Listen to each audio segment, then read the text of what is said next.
ప్రజా రవాణా సంస్థ ఆర్టీసీలో వైసీపీ వాసన ఇంకా పోలేదని ఆర్టీసీ విజయవాడ జోనల్ చైర్మన్ రెడ్డి అప్పలనాయుడు ఆరోపించారు. ఏలూరు జిల్లా జనసేన పార్టీ కార్యాలయంలో ఏర్పాటు చేసిన మీడియా సమావేశంలో ఆయన మాట్లాడారు. ఆర్టీసీ సంస్థపై వస్తున్న కథనాలను ఆయన ఖండించారు. ప్రజా రవాణా సంస్థ చాలా బలమైందని, వైసీపీ ప్రభుత్వంలో ఉన్న అధికారులే నేటికి కొనసాగుతుండడం వల్ల అనేక ఆరోపణలు వస్తున్నాయని అన్నారు. జనవరిలోనే కొత్తగా 80 బస్సు సర్వీసులు రోడ్డు ఎక్కాల్సి ఉండగా రవాణా శాఖ అధికారుల నిర్లక్ష్యం వల్ల అవి ఆర్టీసీ డిపోలకే పరిమితమవుతున్నాయన్నారు. ఆర్టీసీ విజిలెన్స్ విభాగానికి ఐపీఎస్ అధికారిని నియమిస్తే సంస్థ ముందుకు వెళుతుందని తెలిపారు. ఆర్టీసీలో నష్టం వాటిల్లడానికి గత వైసీపీ ప్రభుత్వంలోని కొందరు అధికారులే కారణమన్నారు. వర్క్ షాపులు, స్టోర్స్లోనూ విజిలెన్స్ నిఘా పెంచాలని కోరారు. ఆర్టీసీలో ఇక నుంచి ఆకస్మిక తనిఖీలు నిర్వహిస్తామన్నారు. ఆర్టీసీలో సంపద సృష్టించే చిన్న స్థాయి ఉద్యోగులు, కార్మికులను అధికారులు వేధింపులకు గురిచేయడం సరికాదన్నారు. గత వైసీపీ ప్రభుత్వం హయాంలో ఆర్టీసీలో అంతులేని అవినీతి జరిగిందని ఆయన ఆరోపించారు. చేరుస్తూ ఉన్నారో శ్రామిక వర్గం ఏదైతే ఉందో వాళ్ళని ఇబ్బంది పెట్టేటువంటి పరిస్థితి కనిపిస్తుంది. కానీ ప్రతి ఎన్ని విషయాలు కూడా ఇటు మా అధ్యక్షులు డిప్యూటీ సీఎం పవన్ కళ్యాణ్ గారి దృష్టికి, అటు ముఖ్యమంత్రి గారి దృష్టికి కూడా తీసుకెళ్తాం. ఎందుకంటే ఇక్కడ కూడా ప్రజా రవాణా వ్యవస్థ అనేది ఇవాళ మనకు ఉన్నటువంటి భారతదేశంలో ఒకటి ఏపీఎస్ఆర్టీసీ కావచ్చు, అది టీఎస్ఆర్టీసీ కావచ్చు, కేఎస్ఆర్టీసీ కావచ్చు. రెండు, ఒకటి పెద్దది భారతదేశ వ్యాప్తంగా ఉండేది రైల్వే మార్గం. లక్షలాది మంది, కోట్లాది మందిని వారి యొక్క ధన్యాన్ని తెచ్చేటువంటిది.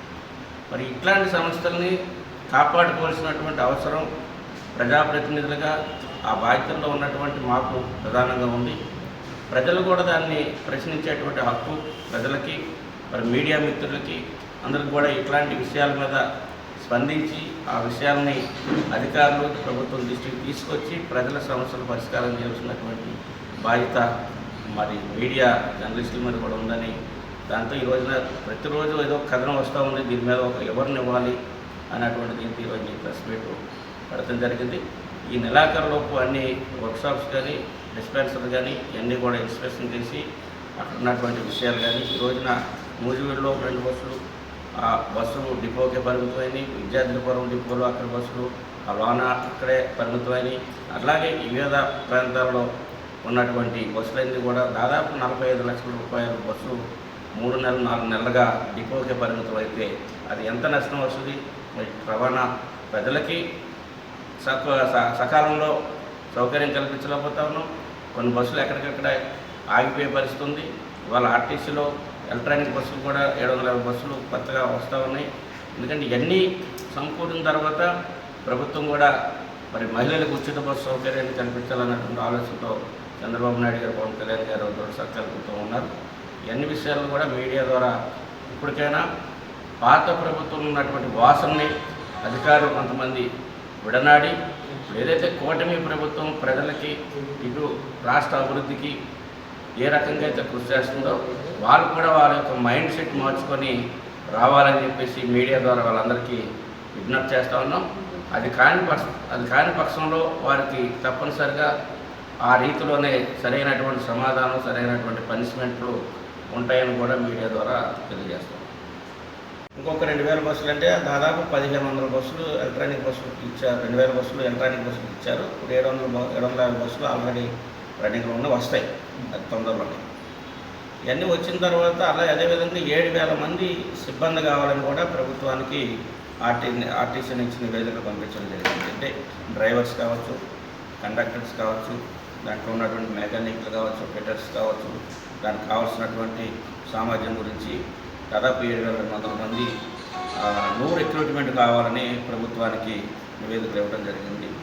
అది ప్రభుత్వం నిర్ణయం తీసుకునే ఆర్థికపరమైనటువంటి ఇబ్బందులు ఈరోజు రాష్ట్రం ఉంది కనుక దాన్ని ప్రభుత్వం మరి ముఖ్యమంత్రి గారు వాళ్ళు ఆలోచన చేసి దానికి గ్రీన్ సిగ్నల్ ఇస్తే అన్నీ కూడా ఫుల్ఫిల్ అవుతుంది. ఏదైనా తొందరలో ఈ యొక్క మహిళలకి ఉచిత బస్సు కార్యక్రమం అనేది తొందరలోనే వస్తుంది. ఏదైతే ఈ 6 హామీలు ఉన్నాయో సూపర్ 6లో ఉన్నటువంటి హామీలన్నీ కూడా ఒక్కొక్కటిగా అమలు జరిగే పరిస్థితి అయితే ఉంది. ఇప్పుడు ఒక జోన్లకు వచ్చి డైలీ 3.5 నుంచి 4 కోట్లు వస్తుంది. అంటే మనకి డైలీ వచ్చేటప్పటికి 4 జోన్ల మీద 10 నుంచి 12 కోట్ల రూపాయలు డైలీ ఓన్లీ టికెట్స్. అంటే బస్ స్టాండ్లో ఉన్నటువంటి షాప్స్ కానీ, లేదా క్యాంటీన్స్ కానీ, లేదా ఇతర సైట్లు మిగతా లీజులు కానీ అన్నీ కనుక దాదాపు 5,500-600 కోట్ల రూపాయలు సంవత్సరానికి ఓన్లీ ప్రజల నుంచి టికెట్స్ మీద వచ్చాయి. ఉచిత బస్సు పెడితే ఒక నెల వచ్చేటప్పుడు ఒక 200 కోట్ల రూపాయలు మ్యాక్సిమం కట్టవలసి వస్తుంది. అలా చూసుకున్నప్పుడు సంవత్సరానికి ఒక 240 కోట్లు, 5 సంవత్సరాల మీద ఒక 1,400 కోట్ల దాకా అవుతుంది. అంటే ఇంత పెద్ద లాజిక్ దీని మీద 1,400 కోట్లు గవర్నమెంట్ కూర్చుకుంటే పెద్ద విషయం కాదు. కానీ దానికి కావాల్సినటువంటి ఎక్విప్మెంట్ అంతా కూడా బస్సుల సౌకర్యం, సిబ్బంది సౌకర్యం ఇది ఏర్పాటు చేసుకుంటాం. అంటే దాదాపు ఇవాళ 3 లక్షల కోట్లు బడ్జెట్లో ఉన్నటువంటి ప్రభుత్వం 1,400 కోట్లు 1,500 కోట్లు వెచ్చించడంలో పెద్ద ఇబ్బంది ఏం కాదు. కానీ మిగతా అన్ని ఏర్పాట్లు సమకూర్చడానికి అధ్యయనం చేస్తూ ఉన్నారు అన్ని రాష్ట్రాలు చూసుకుని. ఆ రకంగా తొందరలోనే ఆ స్కీమ్ కూడా బయటకు వస్తుంది.